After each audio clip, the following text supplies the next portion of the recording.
अगर तो ये 76% से तो थोड़ा सा ज़्यादा लाइक 80% 85% होता तो हम कहते मॉडल इज़ बेस्ट फिट। ये एग्ज़ैक्टली 75% के क्लोज़ है, so we say that model is almost good fit. क्योंकि लास्ट क्लास में मैंने डिस्कस किया था कि अगर आर स्क्वायर की वैल्यू 60 टू 75% के दरमियान है तो मॉडल गुड फिट है। अगर मोर देन 75% है तो फिर बेस्ट फिट है और अगर लेस देन 60% है तो नॉट गुड फिट है। तो ये 75 के क्लोज़ ही है, इसलिए हम इसको बेस्ट कहने की बजाय model is almost good fit कह दिया। अगर मॉडल बेस्ट फिट हो या गुड फिट हो, तो देन ये अगला पार्ट हम कर सकते हैं कि predict y value when x is equal to 3। Predict y value when x is equal to 3। तो आपने क्या करना है, सिंपल जो मॉडल ऊपर फिट किया है उसमें x की जगह 3 पुट कर देंगे, x स्क्वायर की जगह 9 या सिंपली x को 3 से रिप्लेस कर दें तो ये x 3 स्क्वायर बन जाएगा। x 3 है तो x स्क्वायर 9 आ जाएगा, या डायरेक्ट 9 पुट कर दें या सिंपली 9 का 3 का स्क्वायर कर दें।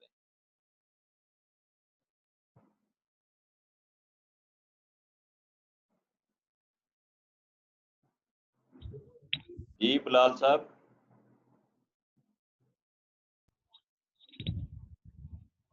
कुछ सर पूछना है? गलती से लग गया था। अच्छा सॉरी। जी, गलती से हाथ लग गया, चलो थैंक यू।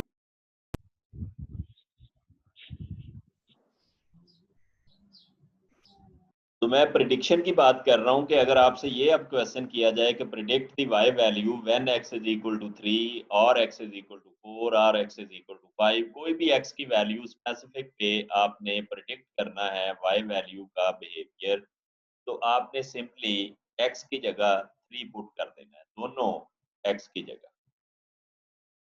ये ऊपर आपको मॉडल जो शो हो रहा है, ये वाला मॉडल, इसमें सिंपली आपने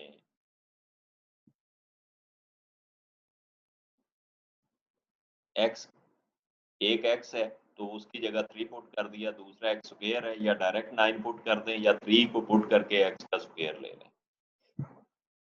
तो इस पे भी y हैट आपने लगाना है, जैसे इस पे आया है वैसे इस पे भी y हैट लगाना है आपने, वो मैं करेक्शन करके भेजूंगा फाइल आपको। तो हमारी सिंपलीफाई करने के बाद एक नेट शेल वैल्यू आएगी कि अगर x 3 है तो देन y एस्टिमेटेड कितना होगा। उसके बाद test the overall significance of the regression model. Simple regression में ओवरऑल एक ही जब इंडिपेंडेंट वेरिएबल है तो हम ओवरऑल भी वही है और इंडिविजुअल भी वही है। मीन के किसी शख्स का एक ही बेटा है तो वही ओवरऑल है, वही उसका इंडिविजुअल है। अगर दो हैं तो ओवरऑल पूछते हैं बाबा जी से कि बाबा जी ओवरऑल बताएं बच्चों की तरफ से सुकून है, तो वो कहेगा हाँ। फिर वो स्पेसिफिकली नेम लेके पूछता है कि जी वो जो बड़ा बेटा है आपका, उसका आपके साथ बिहेवियर कैसा है, तो वो इंडिविजुअल बिहेवियर कहलाता है। तो जब सिंपल लीनियर रिग्रेशन मॉडल हम डिस्कस कर रहे थे तो हमारे पास एक ही इंडिपेंडेंट था, वही ओवरऑल है, वही इंडिविजुअल है, इसलिए वहां पे मैंने कोई ओवरऑल इस तरह की बात नहीं की। यहाँ पे मेरे पास आ गए दो वेरिएबल, एक एक्स आ गया और एक एक्स स्क्वायर आ गया। अब मेरे पास एक तो जब दोनों को इकट्ठा चेक करेंगे कि y पे x और x स्क्वायर का जो इफेक्ट है क्या वो सिग्निफिकेंट है, उसको बोलते हैं ओवरऑल इफेक्ट। उसके बाद दूसरी पॉइंट हमारे पास ये आएगा कि इंडिविजुअली एक्स स्क्वायर का इफेक्ट क्या है और एक्स स्क्वायर का इफेक्ट अलग अलग, उसको बोलते हैं पार्शियल इफेक्ट और इंडिविजुअल इफेक्ट। और जब दोनों वेरिएबल का इकट्ठा देखना है आपने, एक्स का और एक्स स्क्वायर का, दोनों वेरिएबल का वाई पे इफेक्ट जो है वो किस नेचर का है, सिग्निफिकेंट है कि नॉन सिग्निफिकेंट है, तो उसको बोलेंगे हम ओवरऑल सिग्निफिकेंस। और अगर हम सिर्फ एक्स का देखना चाहते हैं, आल दो मॉडल हमने पूरा बनाया है एक्स और एक्स स्क्वायर के से, लेकिन इसमें हमारे पास ऑप्शन है, हम सिर्फ एक्स का इफेक्ट देखना चाहते हैं तो 32 को कंसिडर करके चेक करेंगे, अगर एक्स स्क्वायर का लेना है तो इसको कंसिडर करेंगे। ओवरऑल लेना है तो x और x स्क्वायर दोनों के कोफिशिएंट को कंसीडर किया जाएगा। तो जब आपका मॉडल सिंपल से पॉलिनोमियल में कन्वर्ट होगा तो आपके क्वेश्चन भी बढ़ जाएंगे, रिक्वायरमेंट बढ़ जाएगी। दोनों का इकट्ठा बिहेवियर देखना है तो ओवरऑल उसको कहेंगे, अलग अलग देखना है x का अलग x स्क्वायर का अलग तो उसको हम पार्शियल इफेक्ट कहेंगे। तो इस क्वेश्चन में हमने ओवरऑल भी देखना है और पार्शियल इफेक्ट भी देखने हैं। ओवरऑल देखना है तो बीटा 1 बीटा 2 दोनों को 0 के बराबर रख के टेस्ट करेंगे। तो हमारा स्टेप 1 नल हाइपोथेसिस होगा कि beta 1 beta 2 both are equal to 0 और H1 होगा any one of the beta i is non zero, या एनी वन को लिखने का ये भी एक मेथड है, at least one of the beta i is non zero. कम से कम एक बीटा ऐसा है जिसकी वैल्यू 0 नहीं है, वो बीटा 1 भी हो सकता है या फिर बीटा 2 भी हो सकता है। ये हमारा नल और अल्टरनेट हाइपोथेसिस। वहां पे हमने सिर्फ टेस्ट किया था बीटा 1 इज इक्वल टू 0 और बीटा 1 नॉट इक्वल टू 0। वहां पे था ही एक वेरिएबल x, तो x के कोफिशिएंट बीटा 1 था तो बीटा 1 को सिर्फ टेस्ट किया था। जहां पे दो आ गए, x का कोफिशिएंट बीटा 1 है और x स्क्वायर का कोफिशिएंट बीटा 2 है, हमने इन दोनों को टेस्ट करना इकट्ठा तो ओवरऑल कहलाएगा, बीटा 1 को अलग बीटा 2 को अलग, ये पार्शियल इफेक्ट कहलाएगा। स्टेप 2 लेवल ऑफ सिग्निफिकेंस है विच इज इक्वल टू 0.05 और टेस्ट आपने ओवरऑल जब भी टेस्ट करना है तो एफ टेस्ट से होगा और थ्रू दी अनोवा टेबल होगा। जब आप पार्शियल इफेक्ट करेंगे टेस्ट तो फिर आपने टी टेस्ट लगाना है, यानी बीटा 1 को अलग टेस्ट करना है और बीटा 2 को अलग करना है तो हम टी टेस्ट से करेंगे। अगर आपने बीटा 1 बीटा 2 दोनों को इकट्ठा टेस्ट करना है तो फिर हम एफ टेस्ट से करेंगे। फोर्थ स्टेप है कैलकुलेशन। अनोवा टेबल हमने कंस्ट्रक्ट किया था पीछे सिंपल रिग्रेशन में भी, तो उसके ओवरऑल 6 ये बनेंगे 6 column.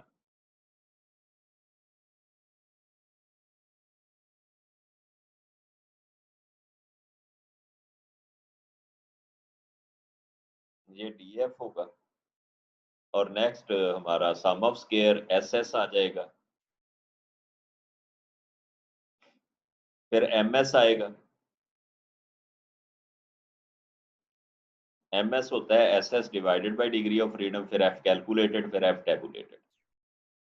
Regression source of variation वाला कॉलम आपने कैसे फिल करना है, रिग्रेशन एरर और टोटल। ये सिंपल रिग्रेशन में भी ऐसे किया था, रिग्रेशन एरर और total. Degree of freedom change होगी n-1, ये तो वैसे ही आएगा टोटल की डिग्री ऑफ फ्रीडम। रिग्रेशन की डिग्री ऑफ फ्रीडम 2 आएगी। 2 इसलिए आएगी कि k number of independent variable simple regression में एक है, तो पॉलिनोमियल में कितने आ गए इंडिपेंडेंट, दो। एक x गिवन था, x स्क्वायर आपने खुद से क्रिएट किया तो 2। सम ऑफ स्क्वायर ये दो तो गिवन थे, 5185.30 और 6402.40, ये दोनों वैल्यू पुट की इधर। 6402.4 से आपने 5185.30 माइनस किया तो 1217.10। जैसे ये 9 में से 2 माइनस करके आया वैसे ही 6402 में से 5185 माइनस करेंगे तो 1217.10 आपके पास आ जाएगा। उसके बाद आपने एमएस कैलकुलेट करना है। एमएस का फार्मूला होता है एसएस ओवर डीएफ। तो 5185 को 2 पे डिवाइड करेंगे तो 2592.7 आएगा और 1217 को आप 11 पे डिवाइड, ये 11 कहाँ से आ गया, 7, तो 1217.10 को 7 पे डिवाइड करेंगे तो 173.90। कैलकुलेटर पड़ा होगा शाम साहब आपके पास, तो देखिएगा ये कोई गड़बड़ तो नहीं हुई, क्योंकि मैंने इधर 11 लिखा, कहीं 11 पे तो डिवाइड कर दिया इसको। 1217.10 डिवाइडेड बाई 7,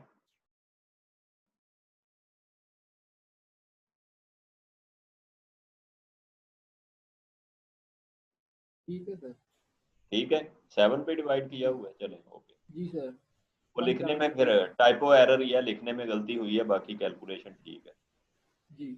एफ कैलकुलेटेड जब आपने पे जाना है एफ कैलकुलेटेड वाले कॉलम में, बाकी तो कोई कैलकुलेशन नहीं करते हम, टोटल कि ये MS वाला सेल ब्लैंक रहेगा, F कैलकुलेटेड वाला B और F टेबल वाला। अब F कैलकुलेटेड फॉर रिग्रेशन होगी तो 2592.7 divided by 173.9 which is equal to 14.91। फिर F टेबल वैल्यू आपने कैसे लेनी है, F 0.052 और 7 डिग्री ऑफ फ्रीडम पे। F टेबल अगर नहीं है आपके पास तो आप ये साइट पे जाएं, गूगल साइट पे, वहां पे जाके तो कोई भी सर्च इंजन यूज कर लें, उसमें F टेबल एट 5% जब लिखेंगे तो ये आपके पास पूरा टेबल आ जाएगा। उसमें से 2 और 7 डिग्री ऑफ फ्रीडम पे वैल्यू आपने कैलकुलेट करनी है, तो 4.74 वैल्यू आए। अब आप जब इसको कंपेयर करेंगे, जी जी जी सर एफ टेबल आपने डिलीवर कर दिया था, वो है हमारे पास। चलो ठीक। तो 4.74 जब आपने दोनों को कंपेयर करना है, since the F calculated which is equal to almost 15, 14.91 को 15 भी लिख सकते हैं, विच इज ग्रेटर देन 4.74, इसको ये अप्रोक्सीमेटली 5 के इक्वल है, तो 15 5 से बड़ा है। 14.91 which is greater than 4.74, therefore we reject H0 and conclude that the model is overall significant. The model is overall significant.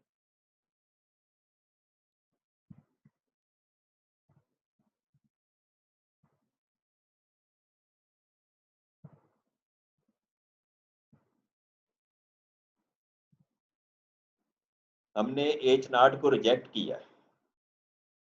जरा टेक्निकल समझें कि पार्शियल इफेक्ट अब टेस्ट करने क्यों जा रहे हैं। β1 β2 दोनों जीरो, अगर तो हम इसको कर लेते एक्सेप्ट, तो β1 भी जीरो है और β2 भी जीरो है, कोई कंफ्यूजन नहीं है, फर्दर कोई इन्वेस्टिगेशन की जरूरत नहीं है। लेकिन हमने इसको किया रिजेक्ट। जब एक चीज रिजेक्ट करते हैं तो अल्टरनेट पाथ पे फिर जाना पड़ता है। H0 रिजेक्ट कर रहे हैं तो H1 को हम उस वक्त अडॉप्ट कर रहे हैं, तो at least 1 beta is non zero. अब हम ये भी देखेंगे कि कौन सा बीटा भाई जीरो नहीं है, β1 जीरो नहीं है कि β2 जीरो नहीं है। अब एक नई सर्च शुरू हो जाएगी जहां पे आके कि अगर इसको रिजेक्ट कर रहे हैं, इसको एक्सेप्ट कर रहे हैं, तो ये तो दो पाथ हैं आपके पास, दो अल्टरनेट है। β1 जीरो हो सकता है, β2 जीरो नहीं होगा, या β1 zero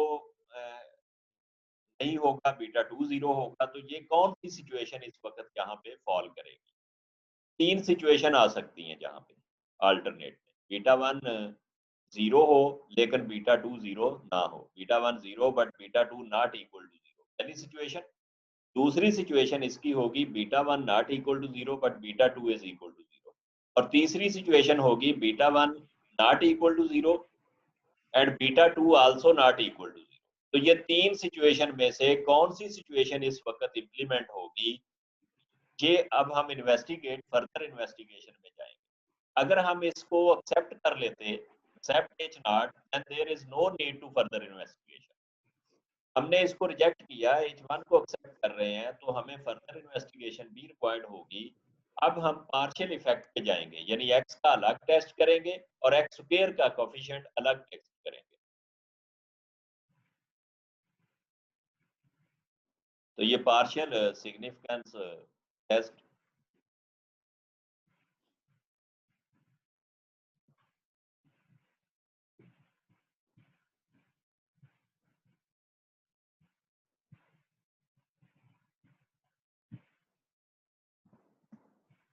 test the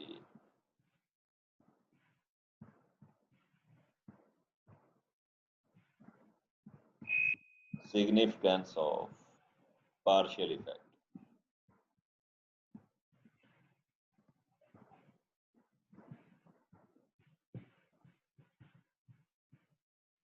Test the significance of the partial effect. अब पार्शियल तो दो हैं, एक x और एक x स्क्वायर। x को हम बोलते हैं लीनियर टर्म, क्योंकि x की पावर 1 है तो वो लीनियर है। x स्क्वायर को बोलते हैं क्वाड्रेटिक टर्म, स्क्वायर वाले को क्वाड्रेटिक। आपने 9-10 में क्वाड्रेटिक इक्वेशन पढ़ी, तो क्वाड्रेटिक इक्वेशन होती है ax square plus bx plus c, जिसमें x स्क्वायर इन्वॉल्व हो जाए वो क्वाड्रेटिक इक्वेशन बन जाती है। तो इसमें हमारे पास जो मॉडल है वो बेसिकली क्वाड्रेटिक मॉडल है। तो जो उसकी हाईएस्ट टर्म है जिसको एक्स स्क्वायर बोलते हैं, तो एक्स स्क्वायर जो है वो क्वाड्रेटिक टर्म होगी। हमने क्वाड्रेटिक टर्म को भी टेस्ट करना है, यानी इसमें दोनों चीजें आएंगी, लीनियर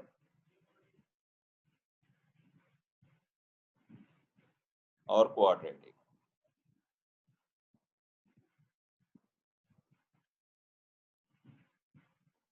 अब मैं पहले लीनियर करूं कि क्वाड्रेटिक करूं, ये भी एक टेक्निकल क्वेश्चन है कि वेदर वही फर्स्ट टेस्ट लीनियर इफेक्ट और क्वाड्रेटिक इफेक्ट। आप लोगों के ख्याल में लीनियर पहले करना चाहिए कि क्वाड्रेटिक? वैसे तो मैंने लिख दिया कि क्वाड्रेटिक मैं पहले कर रहा हूँ, लेकिन मैं लीनियर भी पहले कर सकता था। लीनियर क्यों नहीं मैंने पहले किया, उसके पीछे लॉजिक है, और लॉजिक क्या है कि हाईएस्ट टर्म को पहले टेस्ट करना होता है। नहीं, जब सीवी लिखते हैं तो उसमें क्या करते हैं, सीवी में हाईएस्ट डिग्री सबसे पहले लिखी जाती है, और मैट्रिक सबसे एंड पे लिखा जाता है, सबसे पहले किया जाता है, सबसे एंड पे लिखा जाता है। तो यही सिचुएशन इधर है कि जो हाईएस्ट डिग्री है उसको पहले आपने टेस्ट करना है, और अगर वो आ जाती है सिग्निफिकेंट, ये जरा गौर से बात सुनिएगा मेरी प्लीज। लीनियर और क्वाड्रेटिक इकट्ठा दोनों चीजें टेस्ट कर लिया, अब हम अलग अलग टेस्ट करने जा रहे हैं जिसको पार्शियल इफेक्ट सिग्निफिकेंस कहेंगे। उसमें पहले लीनियर को भी कर सकते थे, लेकिन पहले हम क्वाड्रेटिक को कर रहे हैं। उसके पीछे लॉजिक है कि क्यों हम क्वाड्रेटिक को कर रहे हैं। अगर आप किसी से क्वेश्चन करते हैं कि आपने एफएससी की, उसने कहा यस, तो कोई स्टूपिड पर्सन ही होगा जो ये पूछेगा कि आपने मैट्रिक किया। अदरवाइज ये पूछने की जरूरत ही नहीं है, जिसने एफएससी की है उसने मैट्रिक किया होगा, अंडरस्टूड है। अगर पूछते हैं आपने एमफिल कंप्यूटर साइंस किया, आप यस कहते हो, तो स्टूपिड पर्सन होगा जो ये पूछेगा कि आपने एमएससी कंप्यूटर साइंस की कि नहीं की, या एमपीएस कंप्यूटर साइंस किया कि नहीं किया। ये पूछने की जरूरत ही नहीं है, क्योंकि आपने उससे लोएस्ट डिग्री की है तो आप हाईएस्ट डिग्री में गए। इस वजह से हम पहले क्वाड्रेटिक टर्म को टेस्ट कर लेंगे। अगर वो आ गया सिग्निफिकेंट, तो हमें ये चेक करने की जरूरत ही नहीं है कि लीनियर इफेक्ट सिग्निफिकेंट है कि नॉन सिग्निफिकेंट है। मीन कि अगर आपने एमएस कंप्यूटर साइंस किया हुआ है तो उससे हमें कोई गर्ज नहीं कि आपने एमएससी सेकंड डिवीजन में की है या फर्स्ट डिवीजन में की। हमने आपकी टर्मिनल डिग्री देखनी है, जॉब देने वाले ने टर्मिनल डिग्री देखनी है। हाल तो पिछली डिग्रीज देखी जाती हैं, लेकिन ये मैटर नहीं करता कि आप हाईएस्ट डिग्री को छोड़ के अब उससे पिछली डिग्री पे शिफ्ट होते हैं। तो सो क्वाड्रेटिक इफेक्ट अगर सिग्निफिकेंट आ जाता है तो technically there is no need to test the linear effect. ये तो सिर्फ 2 टर्म है। मॉडल तो इस तरह के भी आते हैं कि उसमें 5 डिग्री तक हम मॉडल फिट करते हैं। तो जब 5 डिग्री तक मॉडल फिट करते हैं, सोचे जरा, लीनियर से शुरू होंगे, 1 2 3 4 5 डिग्री तक हम टेस्ट करेंगे तो खासा टाइम वेस्ट होगा। हम क्या करते हैं, हम लास्ट डिग्री को टेस्ट कर लेते हैं। 5th डिग्री सपोज अगर वो सिग्निफिकेंट है, तो पिछली सिग्निफिकेंट है या नॉन सिग्निफिकेंट है। जैसे मैट्रिक किए बिना आप एफएससी नहीं कर सकते, एफएससी किए बिना बीएससी नहीं कर सकते, बीएससी किए बिना एमएससी नहीं कर सकते, तो वैसे ही अगर 5th डिग्री आपने मॉडल में इंक्लूड करना है, आपको X4 भी ऐड करना पड़ेगा, X3 भी, X2 भी और X1 भी ऐड करना पड़ेगा। ये सब की सब पावर्स आपको ऐड करनी पड़ेगी, तो जाके आप X5 को ऐड कर सकते हैं। अगर कोई कहता है मैं X4 ऐड नहीं करना चाहता और सिर्फ सीधा मैं X5 ऐड करना चाहता हूँ, वो ऐसा नहीं कर सकता। यानी कोई कहे मैं तो बीएससी नहीं करूंगा भाई, एफएससी के बाद डायरेक्ट ही मैं तो एमएससी करूंगा मैथमेटिक्स में या स्टैटिस्टिक्स में, तो इट इज टोटली इम्पॉसिबल। तो सो हाईएस्ट डिग्री ऐड करने के लिए उससे पहली डिग्री आपने ऐड करनी है, चाहे वो सिग्निफिकेंट हो चाहे नॉन सिग्निफिकेंट। तो जब आप क्वाड्रेटिक टर्म को कह देंगे कि सिग्निफिकेंट है, तो आपको लीनियर टर्म को टेस्ट करने की जरूरत नहीं पड़ेगी, आपका क्वेश्चन यहाँ पे टर्मिनेट हो जाएगा। उसके लिए कैसे करना है, जैसे आपने सिंपल रिग्रेशन में लास्ट वीक में किया था बीटा 1 को टेस्ट, यहाँ पे क्वाड्रेटिक टर्म का कोफिशिएंट क्या है। अगर आप स्टार्ट में चले जाएं तो मैंने एक मॉडल लिखा हुआ है, एक्स स्क्वायर का कोफिशिएंट बीटा 2 है और एक्स का कोफिशिएंट बीटा 1 है। और बीटा नॉट वाई इंटरसेप्ट है। ये बेस्ड ऑन पॉपुलेशन मॉडल की, अब हम इन्फ्रेंसेस हमेशा पॉपुलेशन मॉडल के बारे में ड्रॉ करनी है, और किसकी बेस पे करनी है, मॉडल फिट करना है सैंपल इंफॉर्मेशन की बेस पे, कंक्लूजन ड्रॉ करनी है population based model. B2 estimate किया है, उसकी बेस पे आपने बीटा 2 के बारे में कंक्लूजन ड्रॉ करनी है, B1 की बेस पे बीटा 1 के बारे में कंक्लूजन ड्रॉ करेंगे, और B0 की बेस पे बीटा नॉट के बारे में कंक्लूजन ड्रॉ की जाएगी। तो एक्स स्क्वायर का कोफिशिएंट बीटा 2 है, हम बीटा 2 की को टेस्ट करेंगे 0 के इक्वल रख के।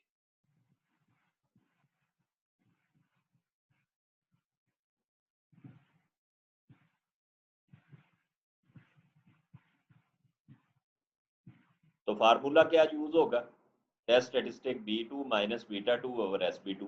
अगर आपने बीटा 1 को टेस्ट करना है तो B1 बीटा 2 1 और SB1 आएगा। अब सिंपल रिग्रेशन में तो ये SB1 कैलकुलेट करना पड़ा था आपको, जहां पे मैं कैलकुलेट करके दूंगा, मिनी टैब या SPSS आउटपुट दी जाएगी। आपने सिंपली फार्मूला कौन सा यूज करना है ये आपने डिसाइड करना है। SB2 फाइंड कैसे करना है ये आपकी सरदर्दी नहीं है। तो B2 की वैल्यू आप पुट करेंगे, माइनस बीटा 2 करेंगे 0, और SB1 ये ऊपर कैलकुलेट करके दिया हुआ है मिनी टैब आउटपुट में मैंने, तो वो पुट करेंगे, सिंप्लीफाई करेंगे तो माइनस 5.39 मैंने एब्सोल्यूट वैल्यू यूज की है, जो कि मेरे इस नेगेटिव नंबर को पॉजिटिव में चेंज कर देगी।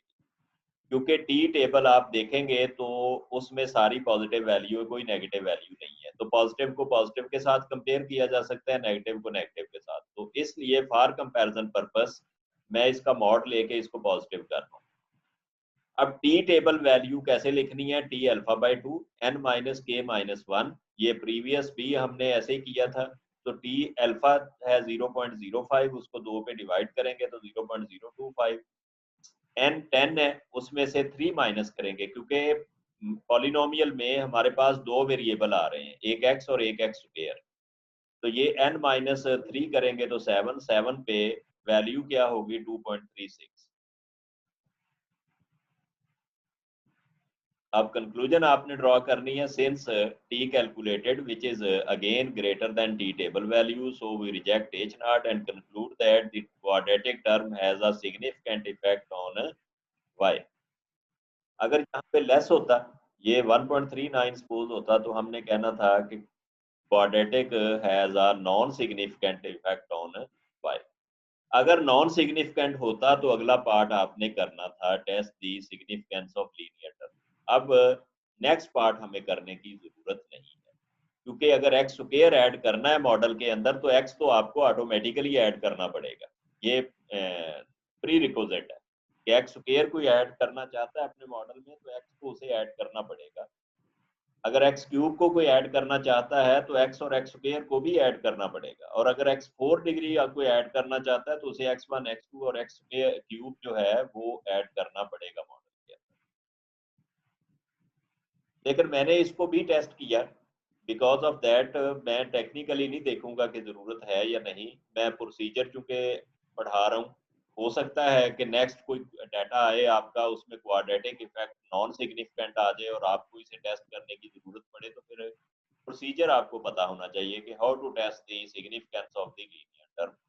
तो लीनियर का कोफिशिएंट क्या है, बीटा 1। बीटा 1 को हम टेस्ट करेंगे 0 के बराबर, beta 1 not equal to 0, level of significance again 5%, test statistic t जिसको टेस्ट कर रहे हैं उसका सैंपल एस्टीमेट B1 है, तो B1 माइनस बीटा 1, और स्टैंडर्ड एरर ऑफ B1 जो है वो SB1। ये वाली वैल्यू आपको गिवन है 32.7932 और 6.48, ये SB1 की वैल्यू है, ये भी मिनी टैब आउटपुट से हमने ली, दोनों की रेशो ली तो 5.06। टी टेबल वैल्यू वैसे निकालना है, इसमें कोई चेंज नहीं है। 2.36 again t calculated greater than t table value, so we reject h naught and conclude that the linear term has a significant effect on y। तो जहां से हम conclude कर सकते हैं कि linear as well as quadratic both term has a significant effect on y। यानी जहां से ओवरऑल भी इफेक्ट सिग्निफिकेंट आया, पार्शियल इफेक्ट भी दोनों सिग्निफिकेंट आए। Now we conclude that this model is a best model और good model.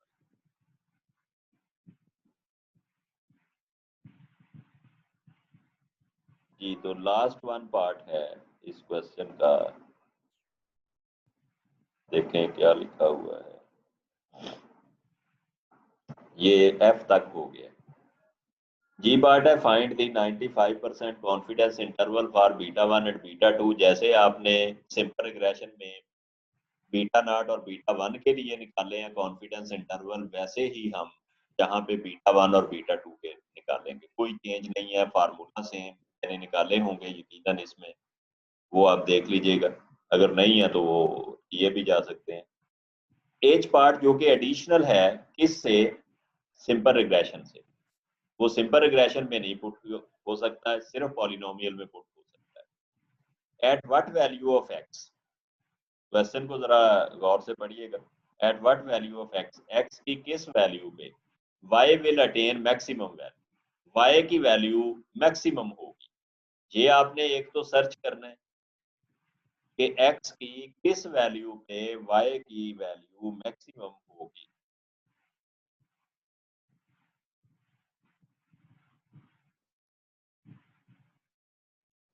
And also find the maximum value of y, और वाई की मैक्सिमम वैल्यू भी आप कैलकुलेट करेंगे।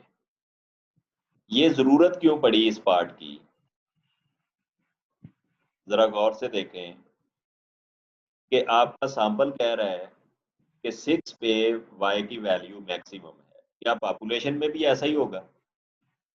इट इज नॉट नेसेसरी कि जी पॉपुलेशन में भी 6 पे ही होगा। हो सकता है वो 6 की बजाय 5 पे चला जाए, वो 7 पे चला जाए, वो 6.5 पे आ जाए, क्योंकि वाई की मैक्सिमम वैल्यू अटेन जो हो रही है वो तो यहाँ से नजर आ रही 6 पे है। ये है सैंपल रीडिंग, जस्ट 10 वैल्यू आपने ली। अगर पॉपुलेशन पूरी की पूरी हम स्टडी करने बैठे तो हो सकता है ये वैल्यू 6 से थोड़ा पीछे आ जाए या 6 से थोड़ा आगे चली जाए, रहेगी इसी के राउंड अबाउट, लेकिन एग्जैक्ट 6 पे नहीं रहेगी, क्योंकि 6 सिर्फ सैंपल रीडिंग्स को शो कर रहा है। हो सकता है पॉपुलेशन रीडिंग्स में ये चेंज हो जाए। तो हमने बताना है कि x की किस वैल्यू पे y मैक्सिमम वैल्यू अटेन करता है पॉपुलेशन में, सैंपल में नहीं। सैंपल में तो हमें पता है, पॉपुलेशन में कहाँ पे करेगा वो आपने बताना है। और वो पॉइंट जब निकल आए फिर आपने ये भी बताना है कि वो वैल्यू कितनी होगी मैक्सिमम। तो ये दो पार्ट्स आपके सामने सॉल्व करने का मेथड दे दिया। This is the method. अगर तो आप मैथमेटिशियन होते तो और टेक्निक्स हैं मेरे पास बहुत सारी, जिनको यूज करके ये फार्मूला रट्टा लगाने की जरूरत नहीं पड़ती। वो डायरेक्ट टेक्निक यूज करके हम कर सकते हैं, but it is the procedure, maximization procedure, minimization procedure, जो कि कैलकुलस जिन्होंने पढ़ा है मैथमेटिक्स में वो कर सकते हैं, जिन्होंने कैलकुलस नहीं पढ़ा वो नहीं कर सकते।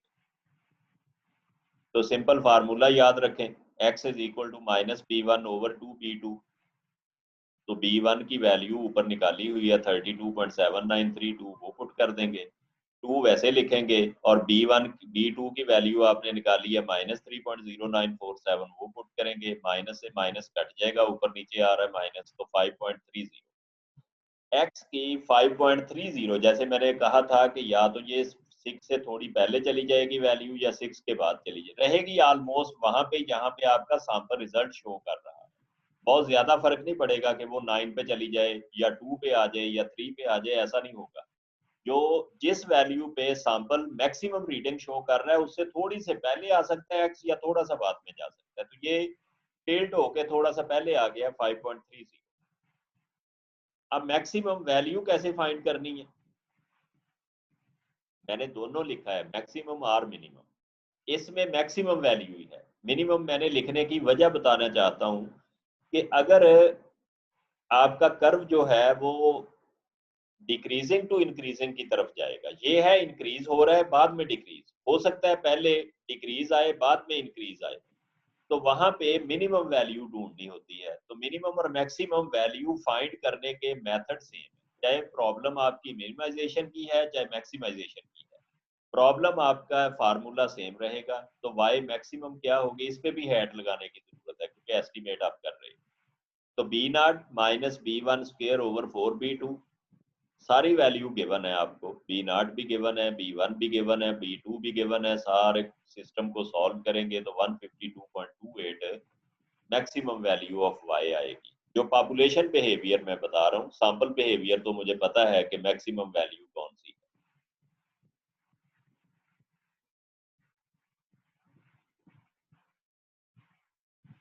अच्छा, ये मैंने ना 2 मॉडल फिट किए।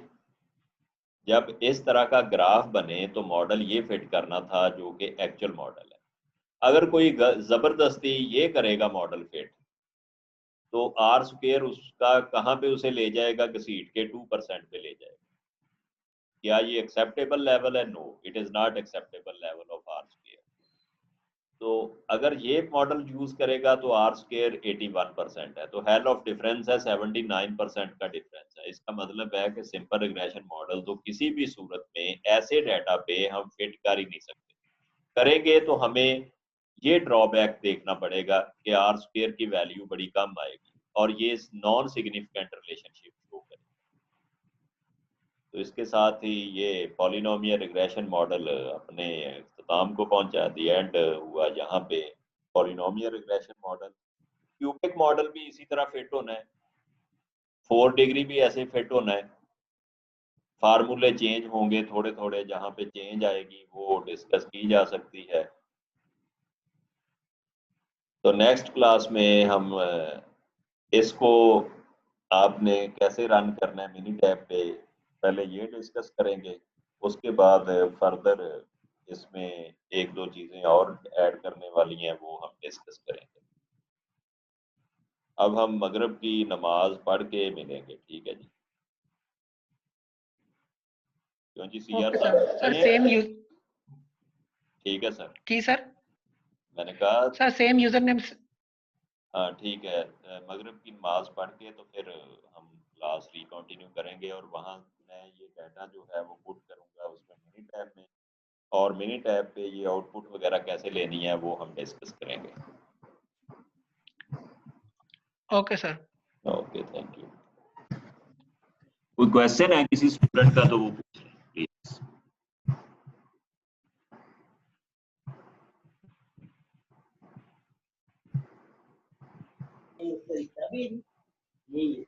शहाम लिंक यही वाला होगा?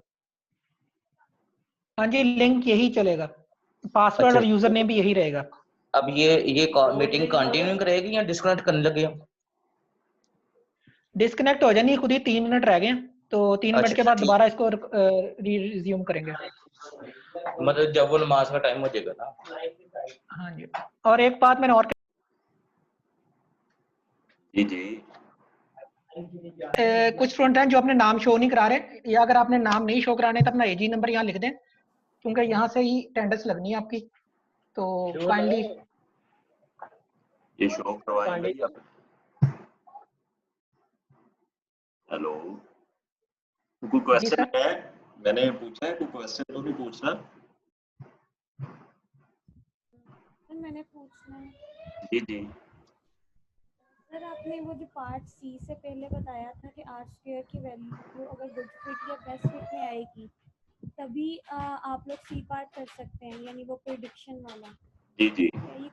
क्या ये यानी कि अगर वो 60% से नीचे वैल्यू आई है तो फिर नहीं कर सकेंगे क्या? कर तो सकते हैं, लेकिन उसका कोई फायदा नहीं है। देखें, आप मॉडल को यूं समझे जैसे आप बीपी चेक करने का वाला ऑपरेटर यूज कर रहे हैं, बीपी ऑपरेटर यूज कर रहे हैं। अगर आपका बीपी ऑपरेटर सही नहीं रीडिंग दे रहा तो क्या आप उसको फर्दर यूज करेंगे इन फ्यूचर? कभी भी नहीं करेंगे। या ग्लूकोमीटर टेस्ट करते हैं, शुगर टेस्ट करने के लिए यूज करते हैं ग्लूकोमीटर, तो कभी वो यूज करते हैं जब वो रिलायबल होता है। रिलायबिलिटी टेस्ट करने के लिए किसी भी स्टैटिस्टिकल मॉडल की सबसे पहला स्टेप होता है R² कैलकुलेट करके देखते हैं, वो सिंपलेस्ट प्रोसीजर है। उसके बाद बाकी सारे अगले स्टेप भी 1 पे 1 हमने करने होते हैं, और एट दी एंड हमने डिसाइड करना होता है कि ये मॉडल यूज करना है कि नहीं करना। यानी कोई भी प्रोडक्ट बनती है, मॉडल को यूं समझ लें जस्ट लाइक अ प्रोडक्ट। कोई भी जब प्रोडक्ट बनाई जाती है तो उसको बहुत सारे फेजेस में, टेस्टिंग फेजेस से गुजारा जाता है, ताकि मार्केट में जब ये जाए तो किसी भी एंड से ये फ्लॉप ना हो। तो सिमिलरली ये मॉडल भी एक तरह की प्रोडक्ट है स्टैटिस्टिक्स की। ये प्रोडक्ट जब हम डेवलप करते हैं तो उसको टेस्टिंग फेज से गुजारते हैं, जिसमें सबसे पहला टेस्टिंग फेज है to find out the R square. वो स्क्रीनिंग डिवाइस के तौर पे यूज होता है, उसके बाद फर्दर डीप एनालिसिस करना होता है। यूँ समझ लें कि किसी मरीज का ब्लड सैंपल लिया, जस्ट ये देखना है कि उसको हेपेटाइटिस सी भी है कि नहीं है, लो स्क्रीनिंग किट है। उसके बाद अगर यस है तो फिर हम उसका पीसीआर पे जाते हैं।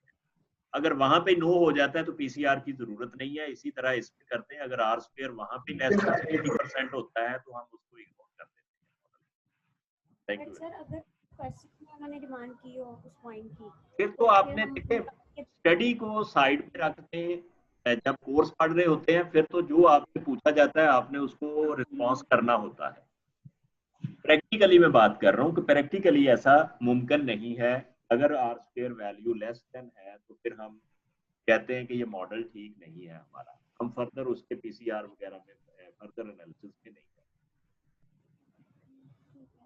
सर उसी तरह जिस तरह जी पार्ट के अंदर उसने लीनियर को भी फाइंड करने का कहा था, जी जी आपने कहा था कि अगर क्वाड्रेटिक